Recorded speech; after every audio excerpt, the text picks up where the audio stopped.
Se conoció el texto completo de la reforma laboral del presidente Gustavo Petro. El énfasis, contratos a término indefinido, el pago de preaviso de los empleados y las modificaciones en prestaciones son claves en ese documento que hay que leer, sin duda alguna, hay que leérselo. Cuéntenos esos elementos, ¿usted qué ha visto hasta el momento? Jonathan, pues le cuento, uno de los puntos más representativos es acerca de las horas extra, pues aunque la jornada de 8 horas legales se mantiene, antes de las 6 de la mañana y después de las 6 de la tarde estarán tipificadas como horas suplementarias. La reforma laboral es uno de los proyectos más representativos del gobierno del presidente Gustavo Petro. Su propósito es fortalecer la igualdad de oportunidades de los trabajadores y la protección de los derechos individuales y colectivos. La reforma como está planteada beneficiaría a los trabajadores que actualmente tienen un contrato de trabajo vigente, y solo a ellos. A los empresarios les impone una serie de costos y de cargas que hacen más difícil la generación de trabajo digno y decente. Con este proyecto se pretende que los contratos a término fijo podrían ser de hasta 2 años. Además, las horas extras serían antes de las 6 de la mañana y después de las 6 de la tarde. Pero ¿se tendrán en cuenta a los trabajadores informales? No nos encontramos con ninguna disposición que facilite la incorporación de los trabajadores informales al circuito económico formal y en consecuencia a las relaciones laborales que puedan ser regidas por el Código Sustantivo del Trabajo. En adición a eso, tampoco nos encontramos ninguna disposición que tenga en cuenta ni que reconozca el trabajo autónomo o el trabajo independiente.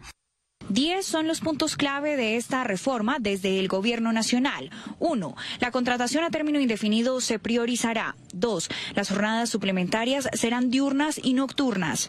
3. El pago dominical será del 100% y no del 75%. 4. La protección del trabajo en plataformas digitales se mantiene. 5. Se vuelve a instaurar el preaviso a los trabajadores. El propósito del artículo 25 constitucional de proteger todas las formas de trabajo se está quedando corto, habida cuenta de que el ministerio, al proponer este proyecto de reforma, se está concentrando en una única forma de trabajo, que es la del trabajo dependiente regido por el Código Sustantivo del Trabajo. Además, 6. Se pretende eliminar la violencia laboral. 7. Se fortalecerán los derechos sindicales. 8. Las 8 horas legales diarias se mantienen. 9. No habrá contratos colectivos con organizaciones sindicales. 10. Se creará la modalidad de jornal agropecuario. Con esto se estaría dignificando la labor de los trabajadores, mejorando sus condiciones. Esta tarde hicimos un recorrido por el centro de Bogotá y los lugares en los que se concentra el trabajo informal. Según los vendedores informales, la reforma laboral no los estaría teniendo en cuenta.